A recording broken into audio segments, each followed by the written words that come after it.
Yeah, now we'll turn it over to you, Michael. Cool. Well, thanks for making the time and giving us the opportunity to come and chat with you. First, for those on the, I don't know how many people on video, but and for those in the room, thank you for service. I'd start with, right, and that's a sincere thank you.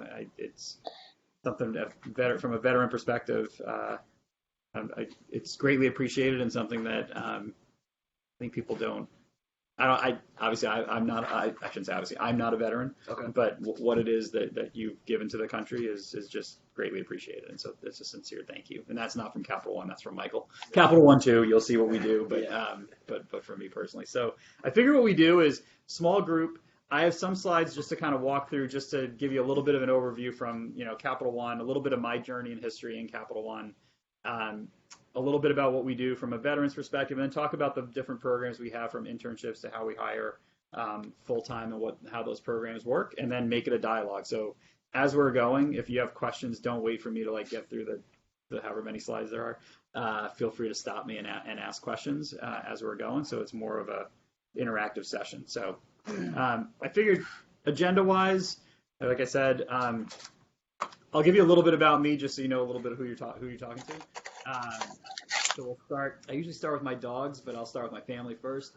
I have two daughters. They're 17 and 15. One is a senior, going to go off to college next year. So we're in the midst of all of that fun stuff. I'm an avid runner. I just got a Peloton bike, so now I've been riding that like crazy. Yeah, it's awesome. It's awesome. It's hard, but it's pretty cool. I'm a lifelong. I mean, I grew up in Rhode Island. I went to school at University of Rhode Island. I've lived up and down the East Coast primarily, and so I'm a diehard New England sports fan. You'll see that's on the slide. And then my pride and joy. Oh yeah, I'm married, but my pride and joy are definitely the two chocolate labs that you see there. They're only because it's such unconditional love, and they're so much nicer than humans. All right, let me talk a little bit about just kind of my journey. And I think the thing I'd share from a Capital One perspective, and the reason I share a little bit about my journey is. What I love about the company is the ability to kind of grow, learn, and do a whole bunch of different things. So I joined in 1999. I was a tech consultant before I joined. I actually was brought into platforms you're not even going to know probably, but to evaluate, the company was on CC Mail, which you probably have never heard of, and was evaluating going to Microsoft Exchange or Lotus Notes. To really date myself. And I was a notes administrator and developer, and so I lost. Capital One ended up choosing Exchange, but I still took a role, in the company, which I was part of a research group, but it really was what I honestly would say launched my career within Capital One. So I probably moved jobs within the company, joined in 99. I probably changed roles every 2 to 3 years. Some of that was either I pursued it and said, hey, I think I'm ready to go and try something different. Or sometimes I was tapped on the shoulder and asked, hey, do you want to, we have a need here. Would you be interested in coming and moving to this area of tech? Within tech and Capital One, I led everything from some risk management programs. We had some feedback from some regulators years ago. This is going back 17 years. I helped build out some of our risk management programs within tech. I led a large, our first, if you go back and look at the history of tech, not within Capital One, but in the industry, kind of large outsourcing of whether it was data center application development, sending things offshore. So I kind of led our first foray in those efforts going back in 2004. Got to be the chief of staff for the CIO, which was an awesome role. And then eventually I relocated up. That was all in Richmond, in Virginia, where our headquarters in Northern Virginia. We have a large campus and operations center in Richmond, Virginia. Almost probably about 8 to 10,000 people on that campus. And then I moved up here for a small line of business. It was a chance to come back to Massachusetts. We had acquired a small line of business, so I was in the organization for a couple of years till 2009. And I actually, just by way of journey, I left Capital One in 2009. We'd shut that business down. I didn't want to relocate my family. And so I said it had been 10 years. Let me go see what else is out there in the world. And so I went and worked for Salesforce.com for a year. And then I worked for Blue Cross Blue Shield of Rhode Island for a year. Sorry. Yeah. Hey, Chris. If you don't Yeah. mind, could you just mute your mic? And if you have any questions, feel free to unmute yourself as we're going through the presentation. There seems to be a little bit of a feedback coming on. Yep. Sorry about that. I'm now muted. No worries, and definitely ask not about this because that's probably not that interesting, my background. But so then I actually went back to Capital One. I was consulting when I was with Salesforce, and Capital One asked me if I would come back, and I said sure, but I'm not moving. And so I traveled back and forth to Virginia for 3 years every week. And I led all of our end user computing collaboration platforms. That's why I was asking about the video conferencing stuff because it's still near and dear to my heart. And then I ended up leading all of our corporate application functions. So HR, finance, legal, risk, anything internal in the company, my teams were responsible from a tech perspective. I did that for 3 years, 2011 to 2014. Then I left again. And you're sensing a theme. And the only reason I've left either one of these times is we didn't have something here in Boston, and traveling back and forth every week, it just got too much. I have 2 daughters who are now in high school, but at the time they were in middle school, and I really should be traveling more now that they're in high school. So I left. I spent a couple of years at Athena Health in Watertown. And then most recently I was at Wayfair before I came back to Capital One in April. And at Wayfair I had responsibility for all of the end user computing. When I came back to Capital One, I decided to do something totally different, which again is what I love about Capital One. And so that's, the message I'd give to the folks here is there are just so many different opportunities in the company, and the company really does support and want, from a career development perspective, internal mobility and growth for individuals. We spend so much time on performance management, coaching, development. One of the things I love tech. Recruiting's great. I just like to work with really smart people who are trying to learn and grow is really why I keep going back to Capital One. And now that we've got this kind of Boston, Cambridge tech hub we're building, I don't intend on going anywhere, and hopefully they don't kick me out. So, but I'm responsible now for all of our tech hiring outside of campus, as well as all of our hiring for lines of business. So basically, anybody that gets recruited into the company is coming through our teams. Campus sits a little bit separate from us. I work really closely with the campus teams. I still get to play a little bit in tech. I have kind of an HR tech product management team that's responsible for our HR technology strategy. And then I'm also, from a development perspective, our performance management champion. So really kind of try and help drive all of our coaching, mentoring, how we calibrate people and kind of help folks grow. I'm very passionate about that stuff within the company. So before I get into actually probably what you're more interested in is the company, any questions on kind of my journey, background, anything?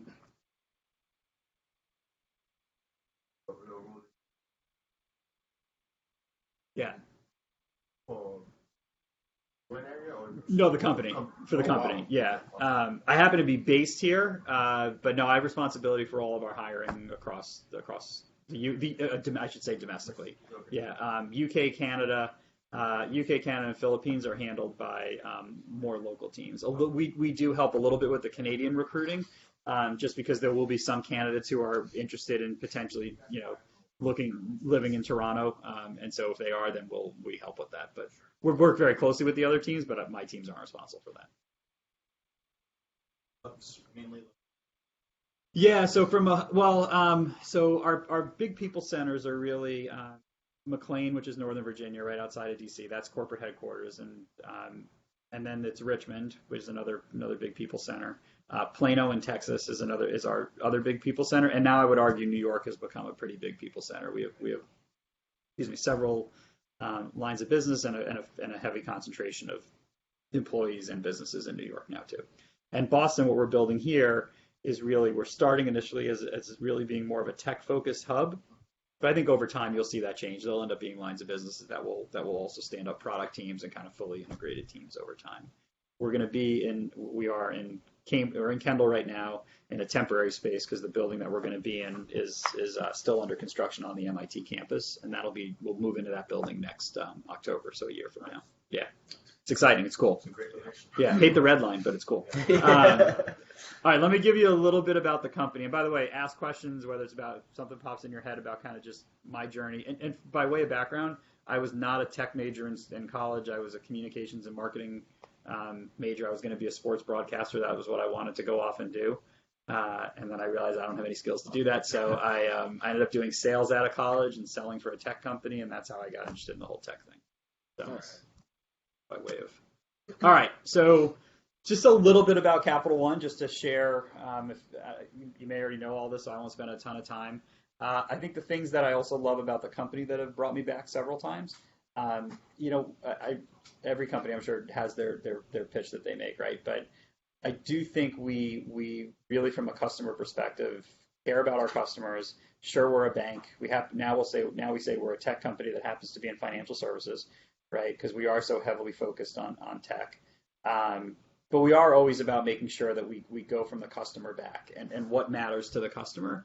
And so it's not just about like it's a bank account or it's just a credit card. We really try and think about like ultimately what are we enabling in our customers' lives, right? And so, is it the ability to go buy a plane ticket to visit a family member? Is it the ability to have a loan to buy your first house? Whatever the case is, that's really, we do try and kind of journey from the company back. And it all starts from, the picture's not on the screen, but Rich Fairbanks, so he's our CEO. He was a co-founder. He's been with the company since it started in 1994. And just a really, really amazing leader. And I think so many things that how the company operates comes from Rich. Fortune 150, you can read the other things here, right? Top 10 U.S. bank or in McLean. But I've been around long enough to see us. Here, I'll go to that in a second. Just more about the company. I've been around long enough to see us. And by the way, please eat sandwiches. Sorry on video, there are no sandwiches on video, but there are. So I apologize.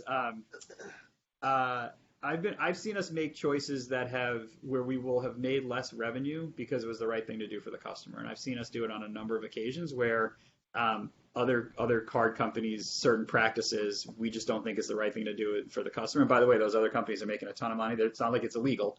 It's just not a practice that we would choose to do, which are things that, I think at every level in the company that when those kind of decisions are made, it speaks to kind of who we are as an organization. So one of the reasons I do keep going back and don't plan on leaving again. A little bit about the profile. We touched on a little bit about this. We have 536 branches.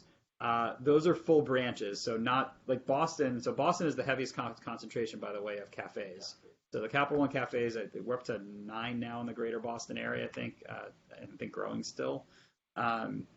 So that cafe model, for if you don't know the history, the cafe model came from actually we acquired in 2012, I think it was, ING Direct, which was the largest online bank, and they had that kind of cafe. There were some ING cafes you could go into. So we kind of evolved that over time and continue to evolve it. The branch locations are primarily in New York, Texas, Louisiana, and kind of the DC area. And those are really from acquisitions of banks that we made over time. Not as much like standing up and building of new brick and mortar kind of branches that have been built over time.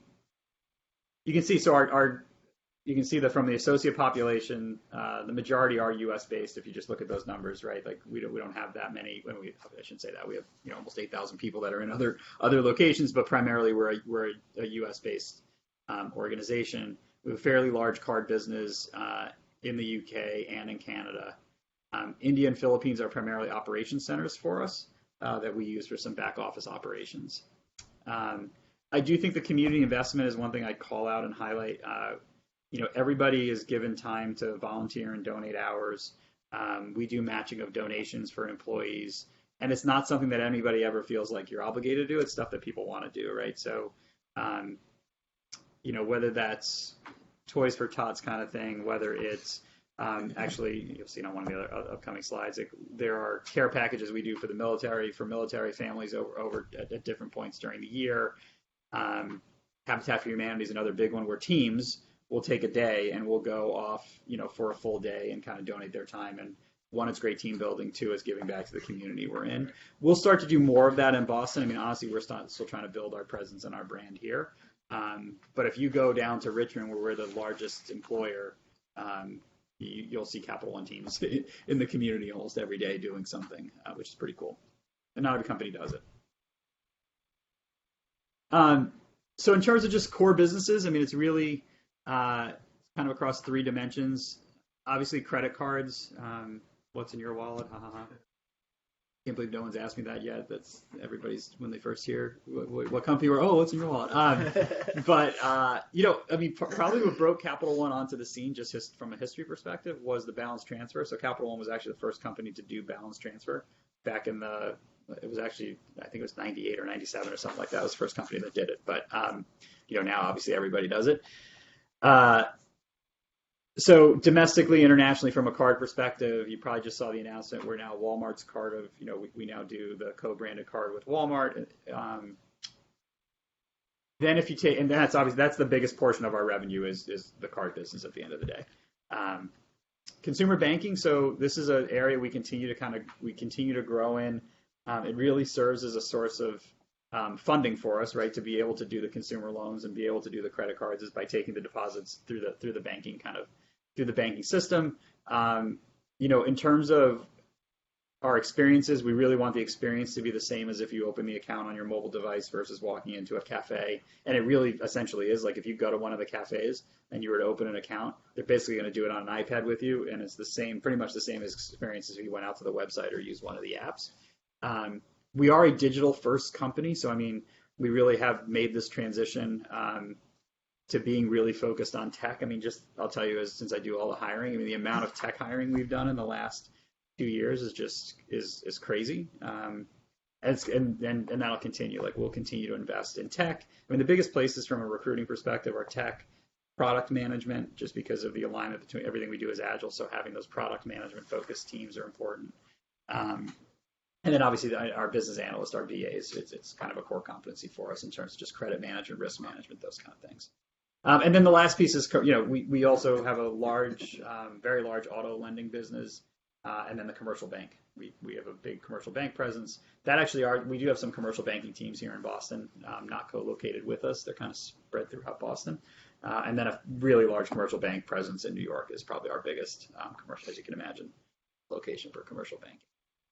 Any questions I know I'm going fast through this, but I want to make sure we have time to chat whatever it is you want to chat about. Questions on any of this stuff? So I'm assuming for New York, it's like capital markets, because of commercial bank, capital markets and private treasury. No, actually, funny enough, capital markets and treasury management, headquartered in McLean. Yeah, I mean, those teams are primarily in McLean. We do have some of those teams in New York as well. But from a commercial actual lending, we do have a large lending presence in New York. Yeah, a lot of commercial lending teams in New York. There's a big retail banking, so a big retail banking presence in New York as well, in terms of kind of the leadership team, as well as a lot of tech resources for the retail bank and commercial located in Boston, in New York. Hey, how are you? Good. How you doing? Alex, Michael, nice to meet you. And for Boston, what sort of teams as far as the commercial? Yeah. So less on the commercial. So the commercial side, we just have some commercial lending kind of, I would say salespeople. Yeah. The Cambridge location that we're building now, which is really going to be kind of a tech hub. Grab a sandwich because no one else is. Yeah. The tech hub that we're building in Cambridge will be. So the teams initially, we have some machine learning teams that are focused on some of our AI and machine learning that we're doing for a number of different platforms. A lot of our internal tech teams, so finance, HR, and risk in particular, are standing up, are hiring a lot of folks in this market. And then I just talked to our card business. So I think eventually you'll start to see other businesses start to migrate just because of the talent pool that's in Boston. And it's a relatively untapped talent pool for us, which is hence the reason we're talking to you and trying to build out a location here. I asked that because I wanted to know for the FR people on the financial. Yeah. Are the rotations? I know start in McLean, but there possibly the different offices. Oh yeah. I mean, it's funny. It's a great question, and actually, it may be on one of these slides later on. I'll come back to it. Yeah, so the rotations, I think what you'll find is first year rotation is going to probably start where the concentration of that team is, so that you as a new hire in that group have the management support kind of co-located with you. I think for second rotations, you can start to look at, what are some other geographies that make sense. And for those, New York definitely is a geography that makes sense. New York is actually also now becoming more of a destination for first rotation as well. It really depends on what the role is and what the team is. Yeah, those are great questions, and I think as if you progress and go further down those paths, those are all the right questions to be asking. Like if geography is, I need to be in New York versus McLean, that's a conversation you should make sure you're having through the process too. This, we don't take this lightly. I would, if you hear our CEO talk or any of our senior leaders, me in recruiting, we are a people business at the end of the day, right? Like, yes, we sell credit cards and we have bank accounts and we have banks, but we're only doing it because we have really smart and good people. So we do invest heavily in our people practices, which I mentioned kind of earlier. But I don't take it lightly. I don't think any of us take it lightly. I do think making sure that people feel valued, people feel like they can be themselves at work is a big deal for us. The call that I dropped off of was actually part of our culture of belonging leadership call, which is all how do we make sure that everybody in the organization, regardless of race, heritage, ethnicity, background, that everybody feels valued and can feel like they can be heard and feel like they can grow and develop, right? And those are great things to say. Making those things happen and making everybody feel that way, there's a lot of work that needs to go into that, and I would say we're good at it, and we're not great. Like, there's a lot of room for us. I think we're all learning as a leadership team and as a management team, but it's something we're all really as a company committed to. But we get all sorts of accolades on best places to work. Obviously, I think so because I keep coming back, and the company thankfully keeps taking me back. But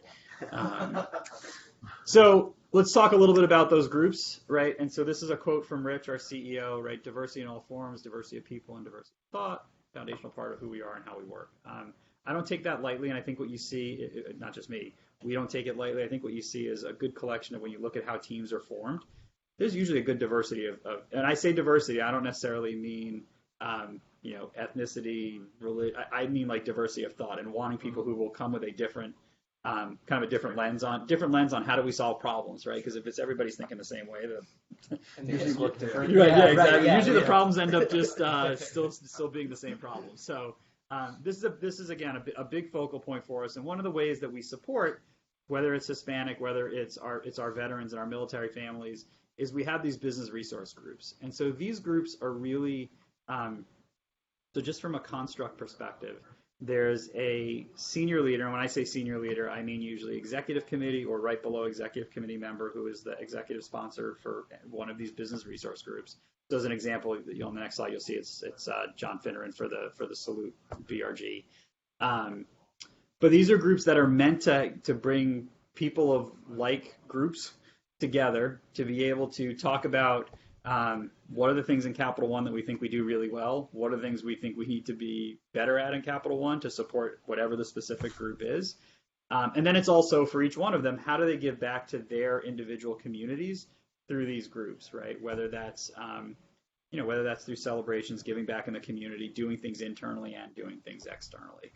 And the cool thing is each one of these BRGs have representation at each geography, right? So as we're standing up this Boston office, just to use it as an example, I don't want to oversteer on Boston, but since I sit here, but just as an example, I just had an associate who came forward and asked about how do we get a local group for capabilities stood up because they have a friend who has a severely handicapped kid, and they're very passionate about it, and they want to figure out how do they get connected to that BRG in particular to help do some things in our community through our group, which is pretty cool. And so these groups meet on whatever cadence they're all kind of managed individually with a senior leader at the helm. They all identify the things they believe they want to drive value in. So it's really awesome. I mean, it's pretty cool. I participate a little bit. No, I shouldn't say a little bit. I participate with Salute. I participate with Black Associates and Allies. So it's a really cool way to, one, selfishly for me, to learn more about from a cultural perspective or what matters, and to understand like where are we good at Capital One, making those different people feel included, and where do we stink at it, and how do we kind of knock down those barriers, which I think the goal for everybody. Hold on. So in terms of the specific Salute, right? John Finneran, who is he's our chief. What is his title? Yeah, corporate secretary. I mean, he basically heads up legal for us. So I don't want to get on his bad side. Probably one of the nicest humans. So I had the chance to work with John closely on one of my other go throughs with Capital One years ago. Just a great human and person. And he's very passionate about our salute program and the BRG specifically around military and families. And naturally, he's a U.S. Navy veteran, and so he takes it very seriously. And the cool thing is, he's an EC member, so he's on the executive committee. But he's someone who gives his time, and he's active in these BRGs, which is really cool. But I won't read you what as an organization we do, but the things that I would call out here are these are led by people who are either former military, have family that's military, or just passionate in general about it, right? And they commit a lot of time. Like I can tell you, there's a gentleman by the name of Chris Doss who is probably I would say the on the ground leader for this BRG, kind of day to day running it. He also has a full-time job in Capital One, but this is one of his passions, and he spends a ton of time with it. And so we've had several conversations from a recruiting perspective of what are other organizations that can be, feeders for us to make sure that we've got the right view on veteran talent, and that we're doing the right things when it comes to hiring veterans through our processes. And do we have processes that naturally exclude veterans? Are we making sure that we're not doing those things? So he's been a great partner with the recruiting organization in particular to make sure that we're thinking through all those things all the time. Obviously, there's the legal part of it, which obviously we're always compliant with, but it's less the legal part. It's more like, hey, do we have things in our job descriptions that if you're a veteran, you may look at and say, well, I would never apply to that just because of the way that's worded, right? And so he brings a unique lens for us to make sure that we're not doing those things. Yeah, exactly, right? Because having not been a veteran, the way I may read a basic qualification versus the way you might read a basic qualification may be two totally different things, right? Yeah, so the skills translated on the career website as well. Yeah, 100%. We have several different kind of those tools, and then I think our recruiters themselves do a nice job of being able to help with some of those things. And honestly, I always try and tell them if you don't know the answer, like it's okay to say I don't know, and then we can go find out. We have a million resources internally that we can find out the right answer versus trying to make something up. I mean, I'll definitely make something up here, but I don't want them making something up. Oh, this is being recorded. I don't mean that. That's a total joke. Yeah, exactly. Totally forgot it was recorded. Again, I just think if you look at who we are as an organization, actually, I think there are numbers on the jump to this one, just because it's pretty cool to look at the numbers in terms of not just number of veterans we hired, as well as the number of military spouses that I think we hired in 2018. And I think our numbers, I don't have our latest numbers for 19 yet, but they're trending. I think we've hired even more in 2019. Now, again, I take that with I'll say for myself, right? Look at the number of people we hire. We can do a lot better, and there's a lot more work to do here. But it is a focus for us. A couple of cool things that we offer, I think, the transition program.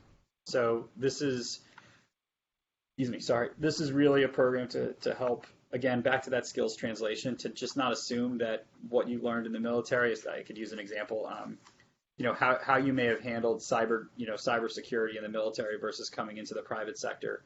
Skills probably translate, but the way that those skills translate may be different, right? And so making sure that we take the time and provide that kind of, training and kind of just training and whether it's instructor-led or it's just working with, I'm using cyber as an example, but working with the cyber team to kind of figure those things out. I think everybody's really committed to that. And again, going back to that diversity of thought and skills, you're all going to come with skills that I would argue 95% of the rest of the company doesn't have those skills or doesn't come with that same thought perspective. And that's why, I think it's important, not just because we want to hire veterans and support veterans, but selfishly, you bring a whole different way of doing things to the organization that if we're not thinking about how to leverage that, then it's a huge missed opportunity for us, right? That's the selfish part. Yeah. On the new hire transition program.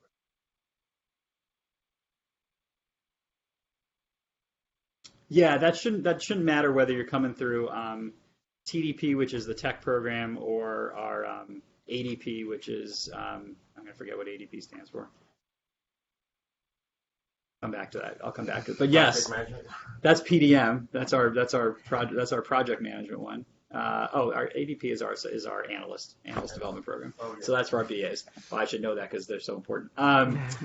but anyway, yes, I mean, that's something that we provide to everybody. And the other thing I'll tell you, through any of these programs, and not just for veterans, the amount of support that we provide to folks coming into the company, fresh out of school, whether that's fresh out of school, whether you're in the military and then went to school, or fresh out of school, we invest a lot of time to make sure that, I mean, this really is our pipeline for getting people into the company and having them grow through the organization, versus what we call professional hiring, which is where the rest of my recruiting teams are focused on, which is, people who have been in the workforce and have, 2 years, minimum of 2 years experience and beyond, right? So the amount of support we provide is pretty awesome. We get a lot of people internally who didn't come in through this program will say, how do I get that same level of support? But that's neither here nor there. They get plenty of support other ways. And then I think from a community perspective, the Fisher House Foundation, I think the cool thing was the Capital One Orange Bowl in Miami, and getting families and not only military but families and friends as well to be able to attend, I think is pretty cool. So we do a lot. Like I said, we're committed to it. And again, the selfish part is it's a good pipeline for us. What do you find are like what are they lacking? The thing I'd say, especially in Capital One, so I'll speak for Capital One only.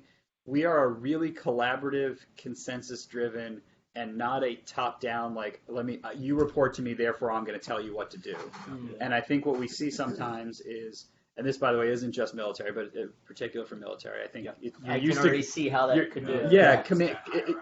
Command and control, right? And we're not. It's just not how we operate. I'd rather pull a group of people together. I'd rather work together on a problem solve. I don't care about what level you are. I'd rather you just share your ideas and thoughts, and let's get to the outcome. And I think that's where some people will struggle some, because it's like, well, I'm going to wait until you tell me what I should, even though I know what I should do, but I'm going to wait. I'm going to wait till someone tells me what to do. That's probably been one of the biggest. And I say that from military. I also see it from people who come from other organizations and companies where it is more hierarchical and it is more top down. Yes, because we're very consensus. Now, I will tell you, I wish we were less collaborative sometimes, because sometimes we do swirl. Sometimes it takes us longer to get to a decision than I think it probably needs to. But I still would rather have that than just be, well, I work for you, therefore you tell me what to do and I'll go do it, right? Let's just not, from a growth perspective, you're not going to grow as much that way. That helps? Yeah, no, that's good to know. So yeah, let's keep going here. Oh, so recruiting perspective, I already touched on this, right? Like, the bar for my recruiters and the bar that we hold for the folks that we bring in the organization, it's pretty high, which I prefer it to be. Just the process that you go through from the recruiting process. Campus is one thing. The professional hiring processes are I shouldn't say intense. Like it's a lot of work, right? Whether that's between the number of interviews you have, a case on the tech side, whether it's a code, if you're an engineer, there's a code assessment that you may go through. But all those things are meant to make sure, one, that you'll be successful in the company, right? Like I think we've seen data over time that would say for those that do well through our interview process, they tend to do well in the company, right? For those that we've hired that maybe we were on the fence with, or we took a chance. Some of those people are wildly successful. Others you'd say, well, okay, well maybe there was something in the data through the interview process that maybe we should have paid attention to. But obviously, all of our interview process is being publicly traded, and we care about this from a legal perspective. Like everybody goes through the same process. Everybody's kind of evaluated on the same criteria as we look to hire people, because that's the. What's the campus pipeline, the recruiting process like? So it's a couple things. One, we have our schools where we go. We'll have a big on-campus presence, and that'll be in kind of the fall and the spring season are our two biggest. And so you'll do a number of behavioral interviews. You would do, depending on the role, there may be a case. Depends on the role, and then there may be a code assessment. I don't know that I don't want to make up an answer for you. There are only certain job families that we do the code assessment for, but I don't remember to be honest with you, which ones we 100% do a code assessment on. I know at software development, yes. There are a couple of others where we do a code assessment as well. And the code assessment, I think from a campus perspective is different than the code assessment we would do for a professional hire who has 2 to 5 years experience, we would obviously do a different kind of code assessment. You already have a presence in Northeastern, like. We're trying to build one. So we're trying to build the partnership. I know Monica on our team has some relationships, which I think how we ended up here today for this. That we're trying to get more, especially as we build this new tech office here. Just the whole co-op approach in general. There's just a huge value for the co-ops as well as I think for Capital One, and so we're trying to build that. I think I'll share with you guys. I think it may be going a little slower than probably we'd want, but that's just the. Getting through red tape. Yeah, well, I don't think it's red tape. I think Northeastern already has so many great companies that you partner with in this area that it's like, okay, here's another one. Why should I be interested, right? And so I think it's doing sessions like this and hopefully building interest and excitement around Capital One. And then there's no reason not to, especially as we build out this Kendall Square location, which would be awesome once we're more fully baked. I mean, we're in this temporary space, which is fun too. It's like a little startup, but that also comes with its share of things that happen too. So Hopefully this will keep growing. Oh yeah, We'll see more and more veterans. Yeah. Fields and project management. Oh yeah.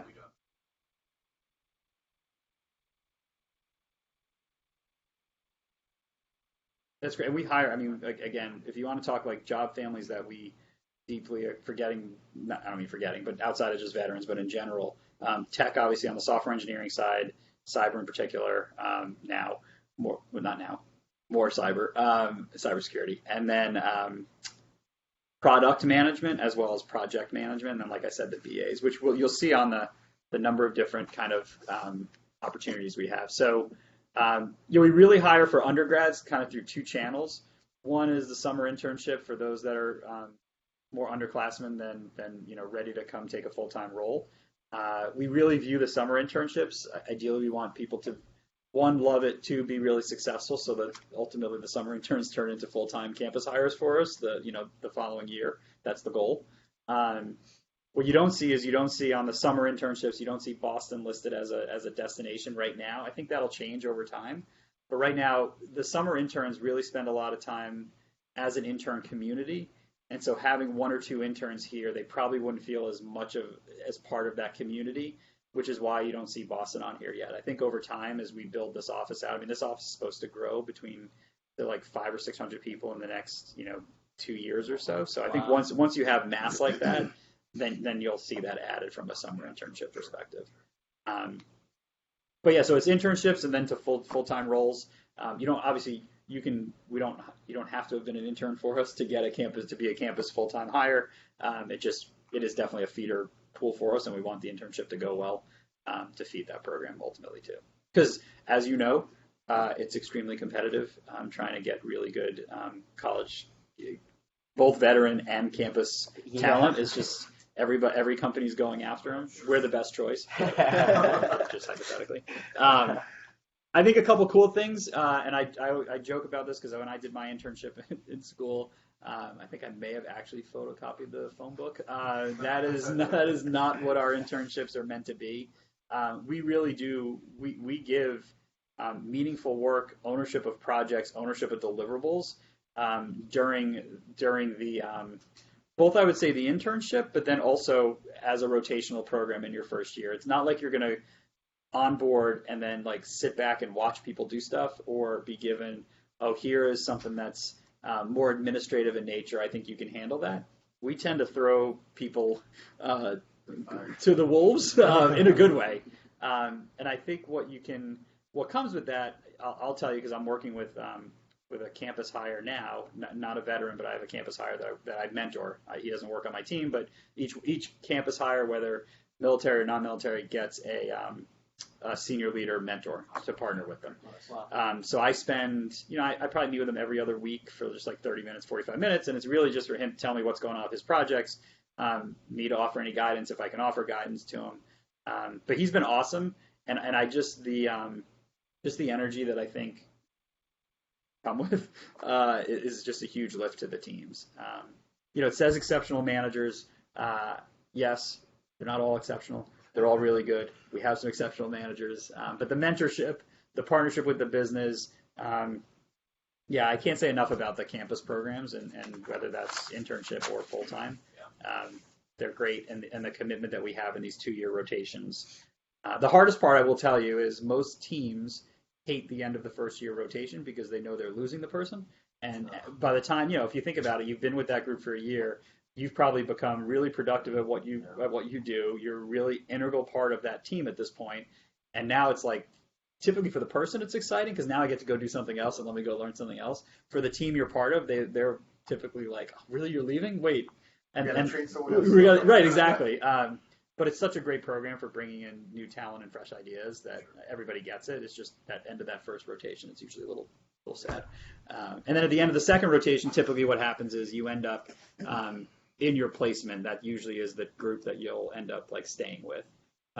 Is that per choice or company?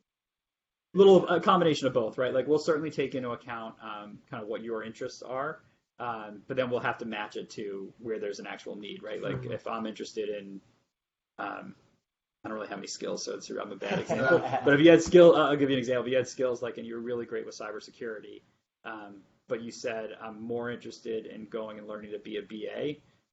Even though if you came in through the tech rotational, we probably want to put you in cyber because that's more of where your skill set is based on. But like I said, I mean, I use me as an example. I moved all around Capital One in my 15 years that I've been around, right? And I think that's one of the things that we encourage, we want from a growth perspective. We try to tell people, stick in a role for at least a year to 18 months so you can really kind of learn and grow. I would tell you in Capital One, not dissimilar to other organizations, I would say the learning curve is 6 to 8 months for anything. And you shouldn't beat yourself up if you don't know how things work in the first 6 months. It's a big company to navigate. We have our quirky culture things that you've got to figure out, like every company does, and just give yourself time. Let me pause for a second because I know on video sometimes it's easy to forget. Does anybody on the video call have any questions? Yeah, why not, Michael? This is Chris Dalton. I'm down in Newport, where I would be happily enjoying one of your sandwiches. Just couldn't get there today for lunch. So, Andy and others, please enjoy one for me. You had earlier talked about, I think it was in reference to veterans and not always having the readily transferable experience in writing. Working through Fort Black, they're helping us to refine our resumes, tell our story, and to civilianize a lot of our military experience. Curious, from Capital One's perspective, are there some mechanisms that you folks have, I guess, during the recruiting process to help veterans kind of pass through the ATS piece and get to at least a phone, if not another interview, recognizing that if there aren't enough keywords or the position may be somewhat of a seemingly mismatch, they can kind of get kicked to the curb unintentionally? Yeah, it's a great question. The short answer is yes, we do. And it's through that BRG group that I referenced before, the Salute team. The gentleman that I mentioned before, Chris Doss, is the one who really partners pretty closely with the recruiters to make sure that on the job recs we're not putting, and again, I'm sure we still make mistakes, I can guarantee you, but that we aren't, unconsciously excluding veterans because of the way that we're doing the recs. And then he also does training sessions with our recruiters to make sure that during phone screens, we aren't doing things during the screening process to also disproportionately, exclude veterans. I could also, as a follow-up, if you want, I can also, I don't know who to send it to or how that would work, but we could figure that out. Share some of the resources that Chris and the Salute team have pulled together for veterans through a number of different programs. I'm happy to do that too. That's great. Yeah. Happy to share. That'd be great, Michael. I got your email. Yeah. But yeah, happy to share that too. Yeah, that'd be great. So Chris Doss gets dogpiled. Good. I like it. Yes. Yeah, if you would, that'd be terrific. Thank you. Yep. Yeah, happy to. Oh, yeah. No, this is great. This is why I'm here. There are some rotational programs for certain where but then you, like you said earlier, probably more. Or yeah. Do you just, let's say you're a BA,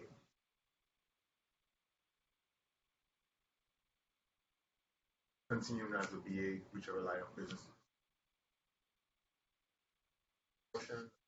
Yeah, it's a good question. So I'd separate the promotion thing a little bit in that I don't want to successfully completed.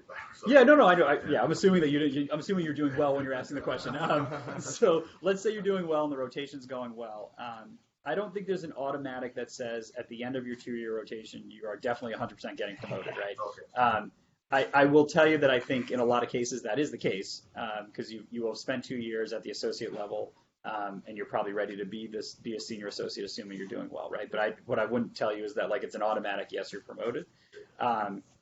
I think in terms of the job movement piece, right, that goes back to the making sure that the mentor, your manager, everybody is aligned on here are the things that I really am passionate about doing, so that when you're kind of matched to a permanent job, it fits your needs as well as the needs of the business. But internal mobility can happen. If you said a year after that, hey, I really want to go learn the auto finance business instead of the card business, look internally, see what jobs are open. Have those conversations, and people move all the time. The thing I always try and tell people is have those conversations in advance of you knowing you want to make the move. So in other words, like let's say you decided today you wanted to go work in the card business versus financial services versus commercial lending. I'm making something up, right? Telling your manager and your mentor like that on the day that you make that decision. Actually, let me say that differently. Tell them the day you make the decision that you know you have the interest. So that you can plan that says, okay, that's probably 8 months for me to find the right role. I need to go have the right conversations. I need to see what jobs are out there. Just give yourself the time to look around to kind of process that. Because there is an internal posting process. There is you basically are recruited for the job internally, just like you were externally. You'll be interviewed for the job. Like we go through the same kind of process, whether it's internal or external. Does that help? It gives you a little bit of a run rate. Yeah, exactly. And I think the run rate and making sure that you're being thoughtful and planful around where you want to land. Because I always try and say, like we talk about this. A lot of employees will say, well, I don't feel like I'm getting the development support or career support I need.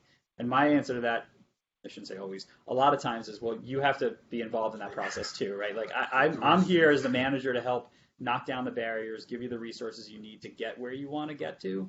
I need you to probably come with the 80% that says, hey, here's what I want to do and where I want to grow. And then it's incumbent upon us to really kind of help make that happen. That's how I think about it. All right, so I probably don't need to tell you this, but we kind of touched on most of this. It is about the work. It is about making sure that development, you can see even the collaborations called out here, and that's why I go back to that. To me would be the one piece of advice I'd give you. And I'm sure through Northeastern you're working in groups, you're already working a collaborative way. Just know that is really how Capital One operates. It is definitely not a kind of command and control kind of thing. So here are the different campus programs, which I think you've touched on a bunch. Sounds like you've done homework. We have our tech rotation. Developer Academy is a little different. That is for people who are in majors that I would say are not necessarily a software engineering major, but maybe I'm making this up, but maybe you're a mechanical engineer and you said, hey, you know what, after this I really think I'm more interested in going into software engineering. It's kind of an adjacent major, but we'll put you through it's called CODA, the Capital One Development Academy, puts through the Development Academy to really come out on the other side as a software engineer, even if you weren't a software engineering major. Sure. And then enterprise services, so these are more of your lack of a better term, kind of your back office kind of roles. But again, great rotational programs, whether it's in HR, digital design, product management. So when I think about what you shared with me in terms of supply chain, like I could see probably the management rotation being the path. Maybe even product management might be the other two kind of paths that you could think of. Mm-hmm. And then you also mentioned the data piece, right? And so on the analyst side, it historically has been business analyst, because we're all about the business analysts and the BAs. Strategy is new and being introduced, and data analyst is another big one for us. Again, all great rotational programs, all great. I think the cool thing is you get exposure to Capital One, you get exposure to how we work. You get to work with cool people. Not me, so you get to work with me. And then, and this just talks a little bit about summer internships and then full-time opportunities. And this, I think, is what you're talking about in terms of locations. Yeah. So again, you can see Boston doesn't show up on here, especially when you look at things outside of tech today. And that's primarily because this Cambridge location, I keep saying Boston, it's Cambridge. I don't want to offend anybody in Cambridge. They get mad. So the reason you don't see it is primarily this has been about standing up a tech hub here first.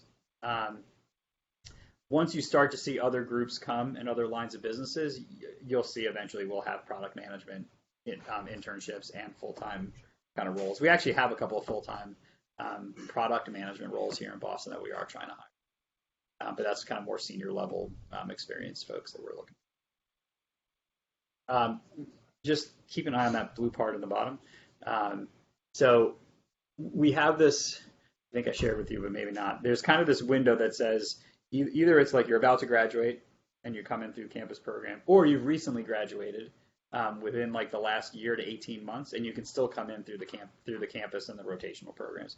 Once you get beyond that 18-month kind of window, then you're really looking at coming in through the professional hiring channel, and we would want to see some like that you have experience out there, meaning a couple of years experience, because at that point you're not really coming straight out of campus anymore. You have some experience, so just a little nuance that we've got just to be aware of.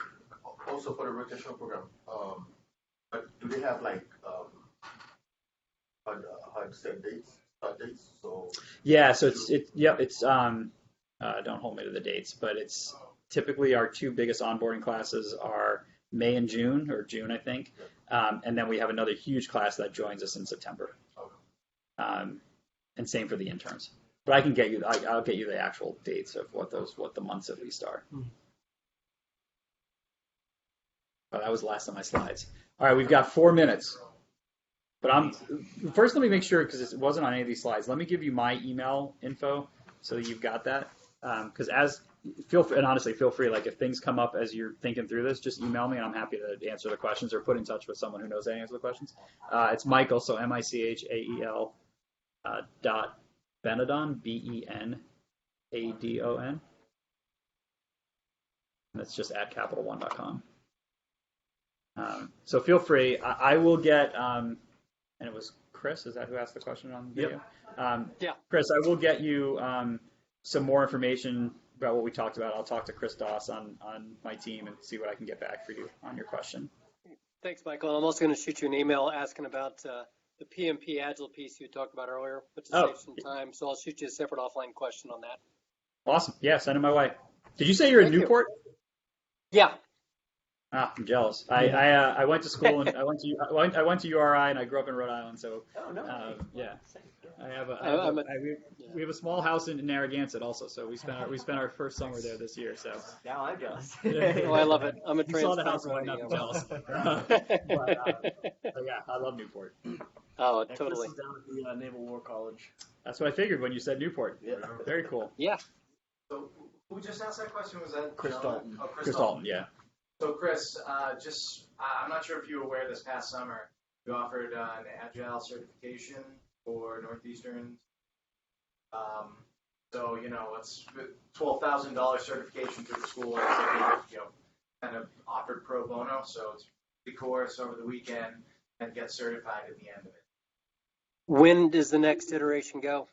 I knew that was coming. Yeah. How can I sign up? We do it about one time a year, so we did it offer. If we're kind of breaking up a little bit here with the Trons, but if you could just shoot me that information offline when the next one would be, that'd be terrific. I'll be retiring late next summer. Perfect. That'll line up great. I'll email it to you. Sweet. Yeah, sorry. Go ahead. Yeah. I thought I heard someone else. Yeah. I'll go mute. I think. Oh, okay. Yeah, I think on the Agile piece, to your point, it's such a huge part of how we work. Both in tech, so I'll tell you, everything we do in tech is based on Agile teams, Agile delivery, and like everybody else, we have our own version. We're not following the Agile manifesto. We have our own our own methodologies. But that way, the Agile way of thinking and the iterative approach, it shows up even on the business side now. And even non-tech related projects, like I've used HR, even for HR related activities that have nothing to do with tech, we are managing a backlog. We're looking at things iteratively. We're trying to, so it's the more that you can get exposure to that, I think, and not just for Capital One. I love Wayfair. Wayfair was the same way, right? So it's just really the way that everybody's working now. So yeah. that's something we felt like recently. That's Great. it's awesome. Yeah, On the resume. yeah, absolutely. Cool. Awesome. Other questions? Take a sandwich to go. Oh, sorry, Chris. Imagine a sandwich if you would. I'm fantasizing as we speak. Yeah. And then feel free to edit this recording out, the sandwich part. Yes. Cool. Well, I